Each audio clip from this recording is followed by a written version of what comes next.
Hi guys, everybody's coming in from the waiting room. Thank you guys for joining us today. It's great to have you. We've got a wonderful webinar for you guys. I'm Sara Kooperman. I'm the CEO of SCW. We do these free webinars because we really feel that this is a difficult time for us all, but it's a wonderful time for us to stay focused on our business, you know, to look towards the future, to see what we can do to help our facilities. We've got fabulous panelists with you today. Gilbert is with us. She's the owner of Two Shapes and has invested in how many others, Ann? Too many today. No. Too many today, probably like 60. We've got Chris Stevenson, who is the former owner of a very successful boutique studio who, and you don't want to say luckily, but fortunately, he just sold his business last year, and he's a full-time consultant at this point. Has incredible wealth of knowledge to share with us. And we have Travis Barnes, who's actually the founder and franchisor of Journey 333, and he's co-author of a great book. I wonder if you have it on hand, but it's Results Fitness. All these three wonderful presenters, I've been fortunate enough to sit in on some of their presentations at the Mania conferences, and I'm extremely impressed with them. So this is very exciting for us to have them on the panel. We are going to talk about surviving the forced physical closing of our clubs. Now, what I'd like you to do is do me a favor, move your mouse, look at the bottom of your screen, search out the chat box. It looks like a little message. Click on that. Tell me what I can see who your name is, but what's your job and where are you from? We love to know what your job and where you are from. And we love to get feedback during these webinars because these are for you. We want to know what you need to know and what you have questions about. I see we've got a personal trainer from Marietta, Georgia. We've got an owner from Westlake Village, California. We've got a fitness coordinator for the Park District of Highland Park, Illinois. I grew up there, thank you very much. Owner of a fitness studio in Westminster, Maryland.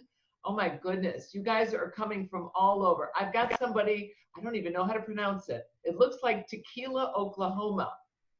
Maybe I'm just wishful thinking, looking at the word tequila. I'm not sure. We've got people from Texas. We've got people from North Carolina. I saw somebody from Wisconsin. We are thrilled to have you join us. Thank you so much. We've got, how many people? I think we have almost 200 at this point registered. So this is very exciting for us, and we want to get right to it. This webinar is supposed to last 45 minutes. We can go a little bit over because these people are amazingly generous with their time and with their talent. So I'm going to just launch right in, guys. First topic we'd like to address is how can we shift our businesses to address social isolation, but including and focusing on customer retention.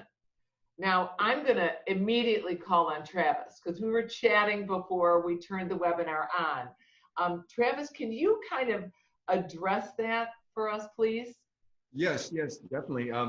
Never has the world been more disconnected, yet at the same time, we just stepped into the future, right? These Zoom calls are now our pathway to train people to deliver the fitness. So we just launched a virtual Fit Buddy program, and we encouraged our participants to say, we said to them, we're like, if there's somebody that you feel disconnected from because you can't go to your work or you can't travel or you can't visit their home, make them your virtual Fit Buddy, and you can work out on our Zoom platform together. And we actually got people that are kind of matching up their tiles like we could right now and give each other a high five, and they're posting about it and they're just loving it. So we are addressing the idea that mindset has never been important, never been more important. It's never been more important to take care of your health for the sake of your immune system.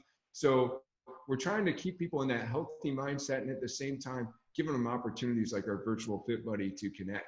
You know? That's great. That's great. And I know that you have been doing some community work. Right. Yeah, I've got to share that with you because for us, it's been a total reset of the whole business plan. So we're like full speed ahead. But what we've found very successful in our small communities is increasing the network or collaboration, if you will, with other small business owners. Not necessarily just in the gym world, but yes, in the gym world. And we've really focused on bringing small businesses into our system and sharing social media back and forth and just supporting small business in general and encouraging our members to do so. And they've all kind of jumped on the bandwagon and shown support for more than just shapes, but really seeing the need to support everybody in our community. It's been very, very beneficial. So in embracing the entire community, and in that way, Exactly. you kind of almost expand your influence in the community because you're almost resourcing some of your other. It's a different kind of marketing for us. It really is a different kind of marketing. It's not the guerrilla marketing that we've been used to for the years in the fitness business, but it's just reaching out there and increasing community awareness through collaboration with other small businesses and also charities. Oh, that's charities. great. Mm-hmm. Chris? I think communication is key, and we need to keep our members engaged in multiple ways. So, you want to email your members without overloading them because I'm sure they're getting emails from everybody. But, every 5 to 7 days, let them know what's currently going on in the club, what you're doing to deep clean, if you're spacing equipment out, all the things you're doing. You're taking advantage of the closure as much as you hate to be closed. What are you doing to the facility? Part of that communication is also, once we come out of this, what new steps, because people are going to be very afraid, are we going to take to make sure that everybody stays safe and healthy when they work out? So we're going, and by the way, you never want to say you weren't clean to begin with, but you're going to say, we've always we pride ourselves on being cleanly, but we're going to implement even more opportunities to do so. So communicating what you're going to do upon opening so that they feel safe to come back. And then what you expect. Yes, ma'am. Oh, no. So you like doing the communication through emails and social media posting. What about newsletters? Yeah, so all of that. And what I was going to lead it to was, well, really quickly to finish that off, also what you expect from your members and your staff. So sort of a list when you come back, make sure you wash your hands on the way in, make sure you wipe down your equipment, so that people feel like, wow, the members, I know you're looking out for me, but so are my fellow members, helps build some community. So you got to stay emailing. Same thing with your newsletters. I recommend too, calling your membership base simply to check in.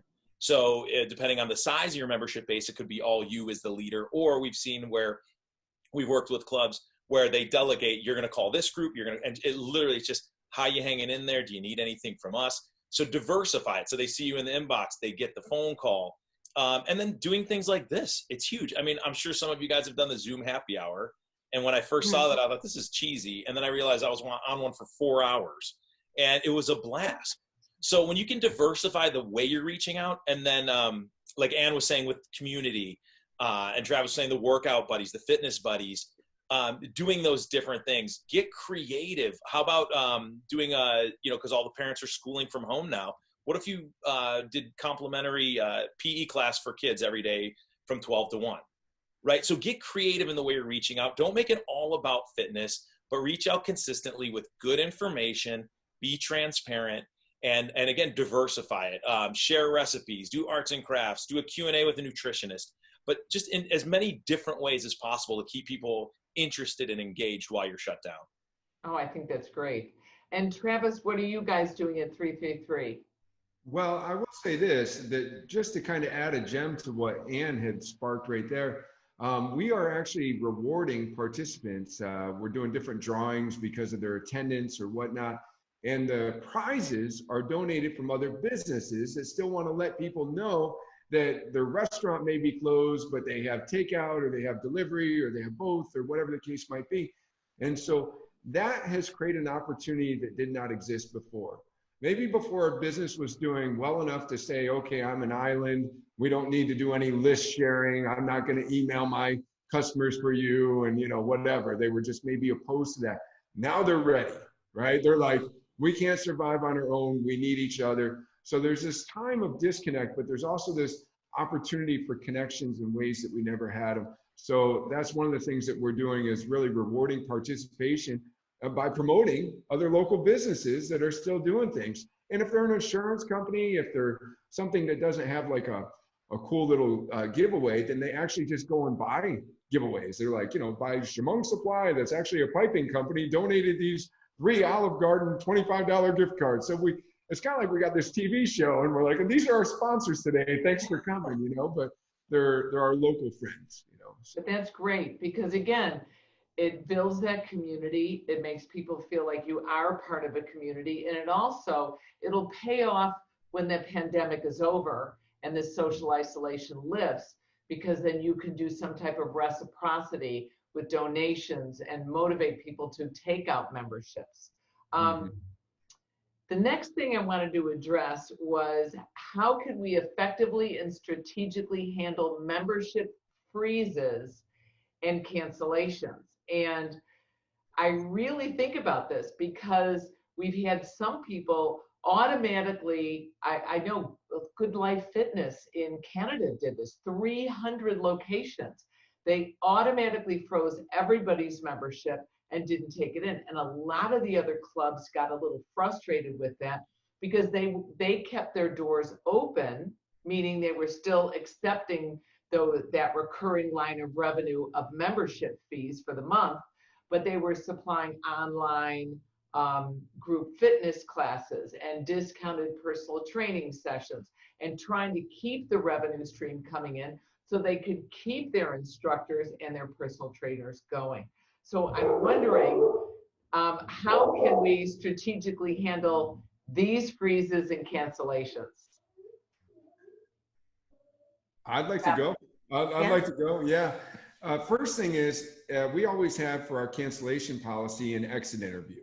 You know, we want to make sure that we've done everything well. So now I say that your freeze cancellation policy must require a tour of what you're offering virtually, because people aren't aware quite often, you know, all the things that you're offering. So our first step one is to communicate how we're offering more than ever before. All right. Once we show them that, we've had many people that are happy to continue making their payments. There are some people making more money on unemployment right now than they were making in their jobs. So it's sometimes just a case of showing them that you actually have something of value to continue to pay for. Step two, maybe they did suffer a financial hardship. So we have actually had an unprecedented change to say, what can you afford to pay? You know, what can you afford to pay? We have some members that are really stepping up to support our business, so maybe we can subsidize your membership during this hardship. And then the third one is, I want to encourage people, keep them engaged. If they can't afford to pay anything, this will pass. And so if you had to keep somebody engaged for free, there's a term that's used often in our business. We're going to freeze you, but we'll allow you access because, you know, some reason, maybe they deserved a credit. This is a time where somebody deserves a credit if they're going through a hardship, and you want to have those customers on the other side. So I'd recommend that 3-step process there. I liked when you talked about that before we officially started the webinar. You talked about demonstrating the value, paying what you can, and then when somebody can't afford to pay, still letting them in and encouraging, and that supports them to feel comfortable to come back. Yes, I think you'll have a member for life, as you said earlier. You know, just what kind of loyalty does that get you? Tremendous, I would say. Right. Chris? So first of all, I love that, Travis. And we've seen similar stuff with some of the clubs that we've been working with where they give 3 options, very similar to Travis. 1, continue to pay as you are. 2, freeze for a freeze fee. Or 3, if it's affected you financially, then we'll freeze your membership complimentary with no fees. And again, if you've built a great relationship with your customer base, like the other people on this panel, and you've created a great experience, people really want to support you because they want to see you come out on the other side. One question, I was working with a club in Wisconsin, and he said, we do have people cancel. How should I handle that? And I said, well, first of all, you want to make sure that cancellation, even though we hate when people cancel, is easy. Because you got to remember, people are scared. They're scared financially. They're scared for their health. And there have been a couple big chains of clubs who have gotten in some pretty big trouble for making cancellation where you still have to come in and they make it really complicated. And if that happens, people are going to remember how you treated them during this pandemic, right? So if you make it super difficult or hard, they're going to remember that, and you can get in trouble legally, and you can get in trouble with your brand reputation. So that's something to remember. One thing to note too, I believe it was Maryland passed state legislation that said if you're closed, you cannot charge at all, even if you're operating virtual, giving some virtual service and stuff like that. So you do want to pay attention to your state legislation and make sure that you can legally do that. Even if it's weird, because you think if members opt in and say, I still want to support you, that's an awesome thing. But just make sure and check with your state legislation to make sure that is legal, because you don't want to get yourself into legal trouble. And that's a difficult thing right now, is a lot of instructors are trying to figure out, how can I teach my class because I've been furloughed or I've been laid off, or frankly, they're scared that their club will never open. So they start teaching on Facebook and they start teaching on Zoom, and they're saying, give me a donation, or the new buzzword, I love this. The new buzzword is not make a donation. The buzzword is contribute. Please make a contribution for my professional services. And I'm like, that's a mouthful. Just make a donation. I got to send my kids to college, right? But how are clubs dealing with that? Like, I'm always encouraging the group exercise instructor, talk to your owners, talk to your managers, because you don't want to alienate them so that you never go back. But this is a great time to embrace those group fitness people that build that community for you and retain those members. Yeah. Can I say something to that, Yeah. Sarah? With the group fitness, we found it really successful to just empower them to see, first of all, who wants to come in to the club. We make it available to them to do some of our streaming classes and to increase our library of classes that are available to our members, again, building value so there's less cancellations. But we've also asked them to stay a part of the club by giving a personal message on social media weekly. We've asked 2 or 3 of the instructors to come forward and really talk to the members. Our members miss our group fitness instructors. I want to take care of everything personally. I want to address everything on an owner-member relationship, but they don't miss me. They hardly know me. They miss their group fitness instructors. So we've kept the instructors engaged. We're very, very honest with them. We are upfront with what situation we're in and where we feel we can go. So we're not hiding anything from them. But we ask them to get involved with the members on social media with personal messages, and it's become very rewarding. It's empowered them to stick around. And are they recording their sessions? It sounded like they were in the studio, which they're not. They're doing the sessions out of their home, correct? And then were they doing it out of a driveway, and how are they posting it, and are they getting contributions? We do not have instructors on our teams that are asking for contributions at this time.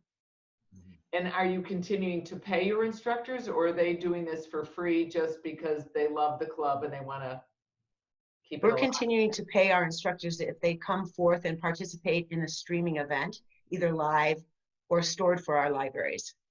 We want them to know that they're part of the team, and we're trying to incorporate them as an empowering tool for our members as much as possible on social media. So far, so good. So you pay them like a regular instructor for class. Yeah, that's great. And then how are they're not charging. Are they doing it on Zoom? Are they doing it on Facebook or Instagram? Both, on Zoom and on Facebook, yes. Oh, that's fantastic. Do you have YouTube. Do you have any numbers of, YouTube. Do you have any numbers of how many members are actually going to the classes currently or logging in as compared to how many physically went to the classes? We have, both between the 2 clubs, we have about 500 people that are using our streaming services, our class schedule on a weekly basis. We load up the schedule each week with a new template.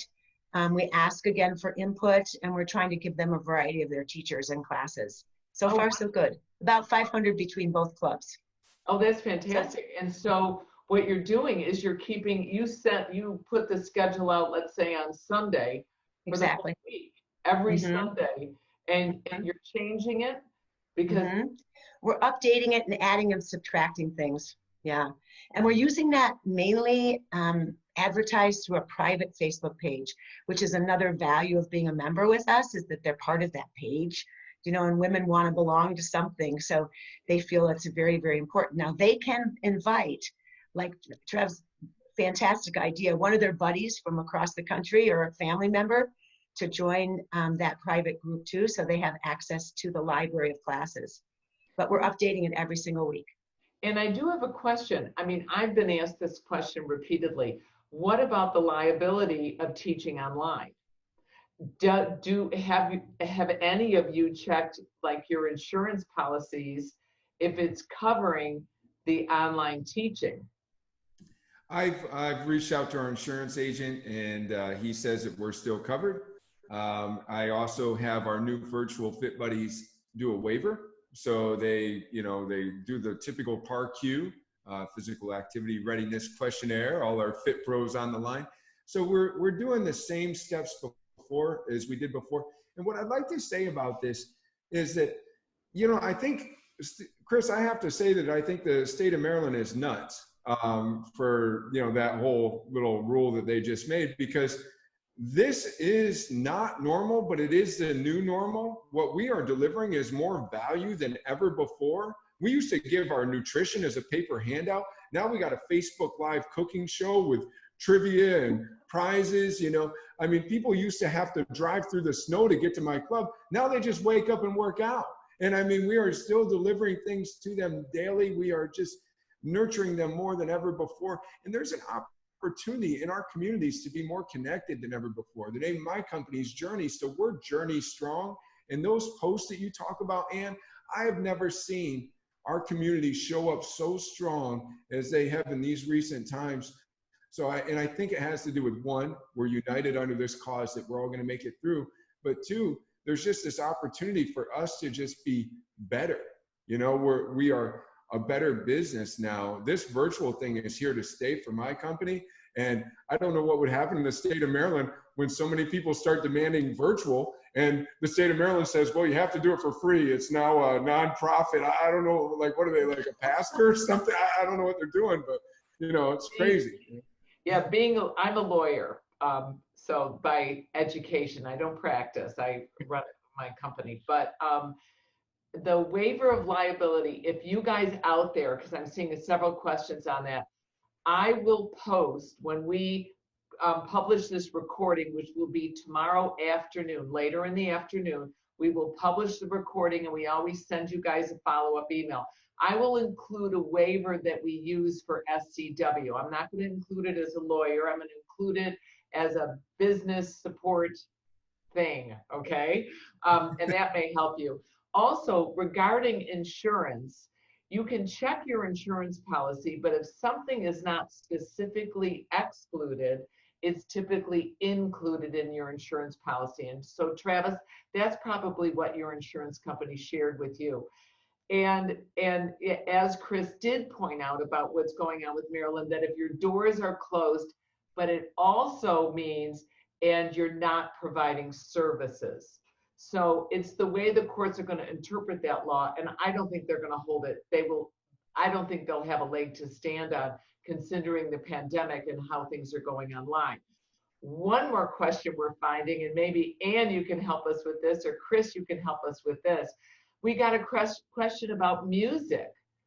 Now, I tend to be a little bit more liberal in that if you're playing music and teaching something online, I think the government has been pretty soft on that. You know, if you do it on Facebook, or you're doing it like if you're doing a YouTube session and it's going on.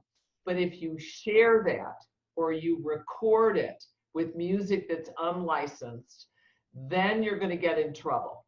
So yes, it's about the sharing that you get caught and you get kind of shut down. There are music companies out there, Power Music, Yes Music, provide music that doesn't have quote unquote words in it and is not like a cover track that can be used for these type of activities. Ann, are your instructors using that? They're using that, and I really recommend that your fitness managers, and we call them head coaches, really make sure that they're reaching out to their music providers and finding out, because I understand and I don't know it all, but I understand that the rules are changing every single day. We pay a license fee to have the music in the club. So I really recommend that you assign that to somebody like ASAP, and that they reach out to the providers they're using right now and see if it's changed, because it seems to be changing all the time. Right. But and ASCAP and BMI, if you're licensed, which most facilities are required to pay it's a nominal fee. Never let them in your club, because they'll count the number of speakers and they'll count the members and blah, blah, blah. Just pay the minimum. Chris, don't laugh at me. Just pay the minimum. Don't let them in. You gotta pay. And I think a lot of that may be covering that aspect. It's supposed to be in that umbrella. Chris, do you know otherwise?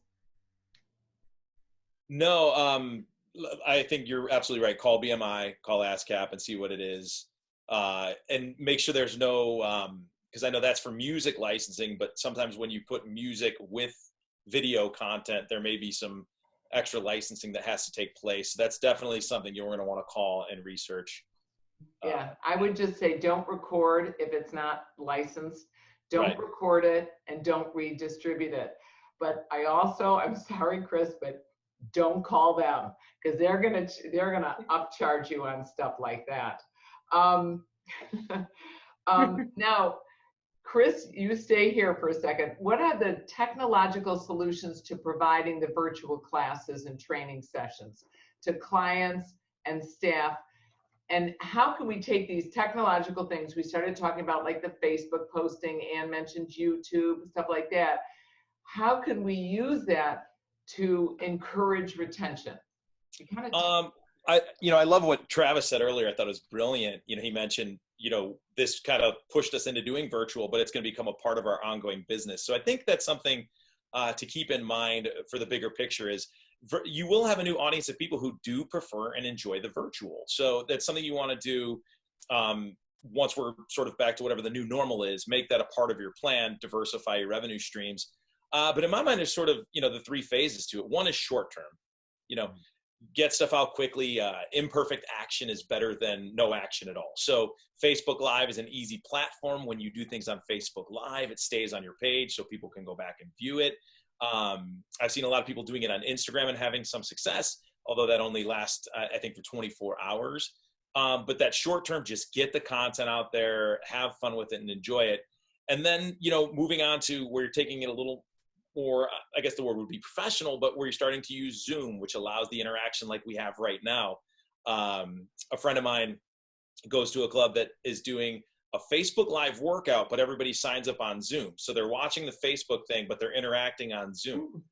So you want to kind of get creative and make it a little bit more of a professional thing, especially upon reopening, if it's going to be a regular product. And then once you reopen, doing things correctly and investing the time and money into doing it, where you create sort of a studio atmosphere and you take time to really plan and create content, create your own ways to stream it. And up till now, virtual has been sort of I think for a lot of people, a third, a provider. So you use certain companies that do this for a living, and it's sort of just an ancillary part of your business. But then you don't build loyalty and engagement to your brand. So I think taking that on yourself, again, by structuring it and streaming it yourself, is going to be huge, because that way people are really attached to your brand. But like, again, what Travis said, this should be a part of, everybody talked about doing it forever, but nothing ever pushed people to it. And now all of a sudden we're like, oh my gosh, as a club, we've got to do this, keep it going.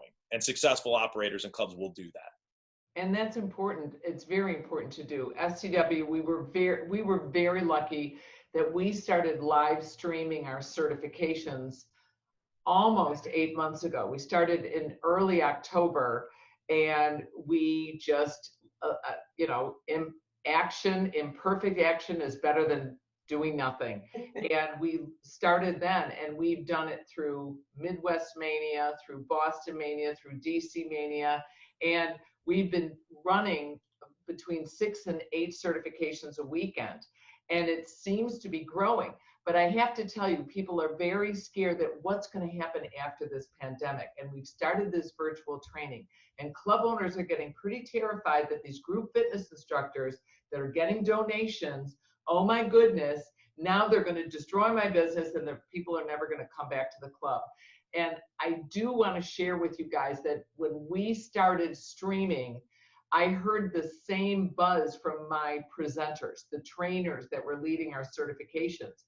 And the interesting thing that happened was the live attendee numbers actually went up when we started offering virtual. And then the virtual numbers were almost double of what the live numbers were. And it's been tremendous. So do not be afraid of the virtual going into live. And Chris, you have something to share. Sarah, I think that's a really good point. And a lot of times there are people that are going to be intimidated to go do a Group X class with all those fit people who are coordinated. So this ends up being sort of there's probably a better term, but all I can think of is gateway drug, right? So they do it virtually, they start to like it, and they're like, I want to go do this with other people for real. So I think it's going to be a great lead into Group X. And I think you're absolutely right.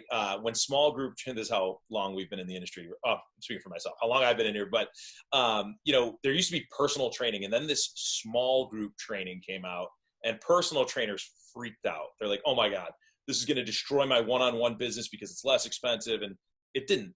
People have their interest. If they like Group X, they're coming back to Group X. If they like one-on-one, they do one-on-one. If they like small group, it all just adds more for you to offer your people. Yeah, and what we also found with the certifications is the reason I think we got more people coming in to the virtual certifications as opposed to the live certifications is they could turn their camera off. They were nervous, they were very scared to enter the field, and these are people that want to tell others what to do, okay? It's my dream job, telling everyone what to do. But they were nervous about it, so they kept their cameras off, and then slowly after lunch time, the people started turning their cameras on. And it was very rewarding for the presenter and very rewarding for the instructor who shared that they never would have joined had they been required to walk in. So I think this is good. Anne, you look like you want to share something. I want to share something because I just love what Chris says. I think that this new norm for us is going to build leads for Shapes Fitness for women like crazy because we are a beginner's place. We are that first place and hopefully the forever gym. But we're seeing people interested in coming on board and learning. And it's really fascinating with the active agers. And I don't know how you guys can address your active aging population, but they want to learn the technology. They're excited. We've actually done some of our email blasts with directions, step-by-step directions on how to launch their Zoom and how to get involved in technology. And we're excited. As an active ager, we're excited. We don't want to be criticized or characterized as not being able to handle the technology. We're ready and we're excited. And we're seeing more and more interest in the active aging programming in our clubs because it's now going to be offered through those same channels. And I think it's going to just build our lead base this summer, hopefully. And what's interesting is I think it was Kelly Roberts who was sharing with, she's one of our trainers, was sharing with that what she actually did is to grow her business. She actually contacted retirement homes where people are isolated and frankly, they're very scared at this point. She contacted them, she offered to do a free class for them, and she did a chair workout and Zoom. And they actually put through the technology, they put it on the TV in the common area, seating the chairs 6 feet apart. And she did a chair workout. And now she's taking donations or professional contributions, however you want to phrase it. And when her club does open up, they're going to continue this and keep the membership going in that regard. And I think that that's great. I think that's a good way to grow your business. Travis, go. I gotta just tag on to what Ann was just saying there. We're actually offering social network training as a free service in our club because we do have an aging population that wants to learn. They want to get involved. So we're teaching them about Zoom. We're sending out tutorial videos. We're doing different things because, I don't know about you, but I watched movies 20 years ago that said what the future was going to look like. And up until recently, it didn't look like that. But then overnight, it does, right? So the future is here. And it's so funny, when you were talking about sound, you talked about, can we play music? I thought we were going to go to how do we play music, because there has been so many hours spent right now in our club with just figuring out how to play simple music through Zoom and have it not cancel out your voice and things such as that, to where we've gotten into Behringer mixer boards and USB microphones. And instead of trying to play sound one way, you know, where the computer microphone picks it up, you got to share your sound in an advanced setting in Zoom. So the reason I just share all that really quick is just to say that the future is here. You know, like Ann said, whether you're older or younger or whatever, everybody needs to be involved, and that we all have to figure out how to do this excellent. You know, we have to provide an excellent product, because it's no longer being, what did you say, Chris? You said that we'd kind of farm it out, right? That we'd give it to somebody else and that they would provide it for us, you know? And Chris, can you share with us? Yeah, just one thing to kind of tack on to what Ann was saying too about the active agers. For sure, with this particular situation that we're in, they're going to be the most skeptical because they're, you know, as you get older, you're obviously more at risk, right? So like when Ann, what you were saying to take care of those people, I think it's really, really important. And just a little tiny thing to add on with that active ager population, they tend to be very regimented. So as you're doing your online programming, creating put it when they normally come to your club, keep it very consistent and keep those habits going. So not like, hey, I'm randomly going to go on, do this now and do that now and do this now, but help them continue or build the habits. Keep it very structured in the same time on the same days every single week, because that population generally likes, they don't love change per se, right? They love to learn, like Ann was saying, which I think that's a really cool thing to teach them how to do it and empower them. But, you know, structure, consistency, and build that into regular habits so that they fall right back into the same habit just at your facility when you reopen. We had a webinar on stress management, and we had someone talking about Tai Chi, someone talking about yoga, meditation. Then we had a nutrition panel, and they were talking about, again, the stress management. How do we deal with this pandemic? And it's not just us, it's our clients. And the number one thing that kept coming out was, Chris, exactly what you said, which is create structure in your life. Figure out, you know, eat your meals when you eat your meals, shut your kitchen down by, 8 o'clock, 9 o'clock at night. Make sure you get up at the same time in the morning. Make sure you do your workout when you typically have done your workout. And I think this also helps them, the consistency and the stability, because again, we are in such stressful, uncertain times. Now, another question I have is, what should we do to prepare for once we reopen our doors? You know, people are talking about the cleanliness and things like that. And you shared something before about you always had your members bring their own yoga mats. Yeah, we've never provided mats. It's actually an URSA convention, early 2000s, and it was one of the vendors showed a huge PowerPoint presentation on what's on a mat. And ever since then, we started seeing the mats as a personal hygiene tool, if you will. And we sell them, and people are encouraged to bring their own mat. And now it's very habitual for them to bring their mat. So I also feel as though the big fear of is there enough stuff that they can use to clean their equipment when they're done is going to be a big issue. So we've already decided to strategize on where we're going to place all of those cleaning things at the front. And then again, we'll publicize it on Facebook before we open so they know what to expect when they walk in the club. And I think that's really nice, that sharing it in advance, what you're going to be doing. Like we purchased, I know with opening the conferences, we purchased 8 huge gallons of the gym wipes, of the antibacterial gym wipes. And we were trying to set up systems for cleanliness. At first, we were just going to have everybody wipe the equipment down when they were leaving an activity room. But people are going to look at it like a big bowl of hand weights, and like they're going to take a set and they're like, ew. They want to wipe it off before they come in. And maybe you just buy double the wipes. You wipe it going in and going out. And I also like that you've set up, it's an ancillary stream of revenue with the mats, with the tubing, with the towels, and with hand weights, and getting it branded with your logo on it, as a boutique studio, as a large studio, but everybody carrying in their personal equipment. Or when new members join, what about providing them the bag that they can carry in their personal equipment? Does anybody have any ideas of this ancillary revenue or cleaning systems that you might recommend? Studying it now. Yeah. And you were talking about scheduling, setting a schedule for people to come in. We're going to try to have, like Chris said, around that active ager norm time, the senior time. We're going to try to have it marketed as such, marketed as the time when the seniors can come or the active agers can come. We'll also be closing the club midday so that we can do some extra cleaning. And I think that's really important for the members to see.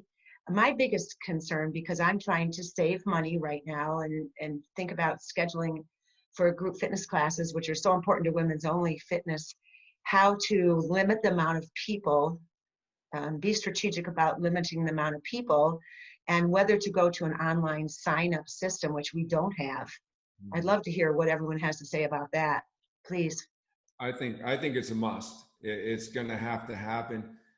When things start to reopen, as we've heard from our government, it's not going to be like a light switch. Things are going to come back on slowly, and they're going to come back on with requirements. It's a great time to get branded masks and branded gloves for your gym. It's a great time to switch to online scheduling, because we may be limited to groups of 10 that need to sign up in advance. For us, we had larger time blocks before. In order to accommodate smaller groups, we might have to have more frequent sessions. They might have to be shorter to accommodate. So some of the things that we're already thinking about for the future are not just the sanitation stations, but who knows, you might be required to take somebody's temperature at the door before they get in. There might be a par queue that says, have you had the COVID-19 on it? Who knows what's about to happen. It is going to change, and we do have to at least account for the things that we can predict. And masks are already on back order, so you may as well start ordering yours now if you want a branded one for your gym, So think about things like that, because it's just the new normal. It's going to happen, I would say. And Chris, you talked about looking at what was happening to other countries in the world and how they were dealing with reopening. Yes, and by the way, I think, Travis, excellent point on the light switch. And I think as optimistic fitness professionals, we're like, man, the minute that mandate is lifted, everyone's coming back. And that's just not going to be the case. Like Travis said, we don't know for certain, but there's going to be a good chance there's limited occupancies, or maybe it's just your general weight floor and cardio area, but no group X, or limited people in group X. So you have to, like Travis said, prepare for that, sort of that unknown. And don't just know it's not going to be a light switch. But Sarah, as you were saying, we were talking earlier, looking at countries that have already been through this, where it started, way before ours did, and they've made it through. Some of the things we're seeing already is all staff wearing gloves and masks. Some facilities are requiring their the members to come in with gloves and masks. They are checking temperatures at the door for staff and members and turning you away if you have a fever. So there's going to be all of those things. Now, one thing I would highly recommend, because with this particular situation, people are so scared, right? They're just nervous. It's something none of us have ever been through. So when you do start reopening, there's cleanly and then there's the perception of cleanly. So you could be as clean as can be, but if your members don't see that activity going on, they may perceive it that they're not taking care of it. So it could be as simple as printing a few t-shirts that say like clean team, and you throw that on your front desk staff, once every half an hour, and they walk through and wipe things down. Now, does that help? I'm sure it helps a little bit, but the people see that you care. It's the perception of caring. Take the time to do things right, even though we know, like Ann had mentioned, we're all concerned about the budget right now, right? So we do want to be very budget conscious, but if you just simply throw little like duct tape X's in your group X room to show where participants have to stand, that doesn't look healthy, right? So take the time to print little decals very inexpensively that are branded with your logo on it and put it on the spots on the floor. So, you know, make sure when you add new hand sanitizing stations or new towels, those are things that they're set up and it's clean looking and it looks professional and it's a good environment. So do that stuff really right, because there's actual clean and the perception of clean. And like with the light switch, we don't know what the regulations are. There will be a group of people that say, we're not coming back till there's a vaccine. And there's going to be people that are like, well, I did buy some weights at home and I feel safe there. So we've got to make sure that we have the most welcoming, you know, peace of mind, safe, clean place that we can provide. And it comes through doing all of those things. Yeah, they talk about now, it's no longer going to be FOMO, F-O-M-O. It's going to be FOGO, fear, not fear of missing out, but fear of going out. And that's a real fear. And so I kind of would caution you against closing the club to clean. I love that idea, Chris. Okay. Like, clean it while they can see it. There's that, there's an old movie that I always watch where one of the guys started dating this girl, and his friend, he was just about to start the dishwasher because he had done the dishes. And his friend said, oh no, don't start the dishwasher until she walks in the room and sees you push the dishwasher start button. And he, you know, he waited and the girl was all impressed. So there you go. Don't push your buttons unless someone's watching. That's the moral of that story.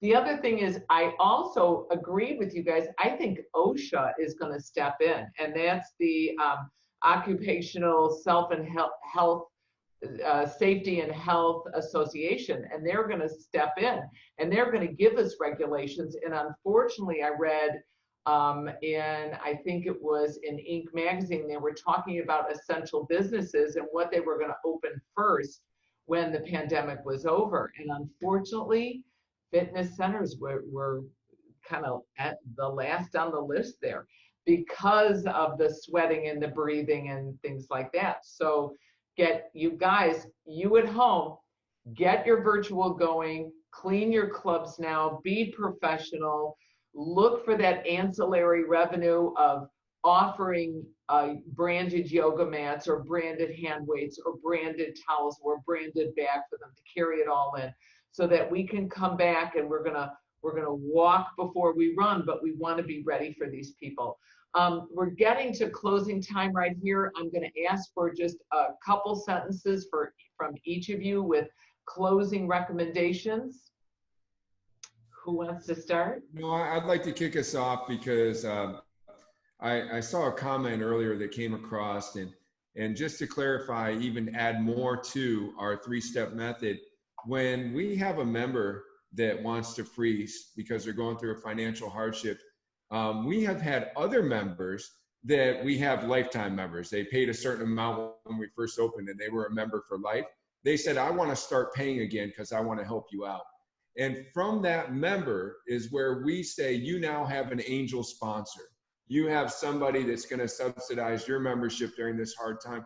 So it's really a time of pulling together. So the question that was asked earlier is, what if I have members that want to keep paying? We have members that aren't even engaging in virtual or obviously coming to the gym that want to keep paying. And those are just, that's just part of our fantastic community. So I say to you, during this time of hardship, this is a time where our country should all pull together.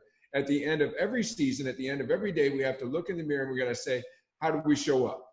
How did we do today? And we want to be somebody that we were proud of, not somebody that got the last roll of toilet paper, not somebody that got the last piece of chicken, but somebody that said, hey, you need something, I got you, and you got me. And that's a time for businesses to come together. It's a time for the members to support their gym. It's a time for the gym to support the members. If everybody does what they can, we're going to get through this and we're going to be better than ever. So I just wanted to add to that. Thank you. Ann? I just think that it's a time to communicate like you've never communicated before, to find a new way to touch. In the old sales trainings, we used to talk about touching 7 times, right, before someone would make a buying decision. But for us to continually find new ways to communicate and to become masters of communication, because without it, we're not going to be able to feel their fears.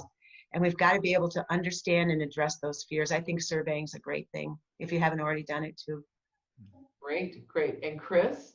I think, Ann, you're right on with the communication. Authentically, transparently communicate with your members frequently. Keep that relationship going. And by the way, it's okay to say we don't know. You know, it's okay to say I don't know when we're going to open. We're going to open as soon as it's safe and healthy. And then one little tactical thing. I love what Travis was saying about the angel sponsor. Was it angel sponsor? Angel, yeah. The other thing with people that are canceling right now, they're canceling because they're scared or there's financial issues. It's different than normal. So the other thing with that club in Wisconsin, we created, I said with him, I said, why don't you, if somebody's going to cancel, just call it an alumni. Just say you're going to be an alumni of this facility. And what that gets you is if once you're back on your feet after this all settles, you can come back with no enrollment or some sort of special perks if they come back within a certain amount of time. And maybe they still get access to the facility. But finally, just be prepared. When you're doing your projections and your financial strategies, do one that says, you know, we open in 1 month, 2 months, 3 months, 4 months, and we open at 100% capacity, or we open at 50% capacity based on whatever changes happen to our industry. But the more you can prepare and run those different scenarios, the more you're going to be able to deal with everything. And those are going to be the people that really get through. And then finally, I guess, because Sarah will take us home, but, you know, as cheesy and cliche as it sounds, this too shall pass. We will have a new normal. We're still in the best industry in the world where we truly get to help people and make a difference and change people's lives. And I don't know that there's a lot better than that. So it'll be a new normal. But you guys got this far and you're this successful that you are now. You'll figure it out. We'll work through it stronger together, as Travis said, and we'll all be better for it.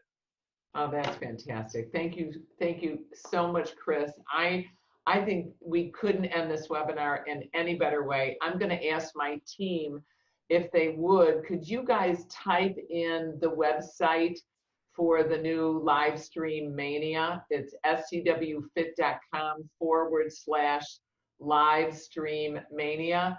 We decided that unfortunately we had to cancel California. Unfortunately, we had to cancel Florida. So we're going virtual. We have 9 activities going on. We have 2 lectures on business and a lecture on nutrition, a HIIT room, a personal training room, a group X room, a mind body room, a cycle room even. So if you have a bike at home, this is a great program. Or if you just want to sit in your lawn chair and pedal, laying on your back, pretending, it's going to be a great conference, 150 sessions, 50 plus presenters, 9 rooms. You get to go wherever you want once you get your Zoom login. It's going to be May 29th through 31st, the end of the month.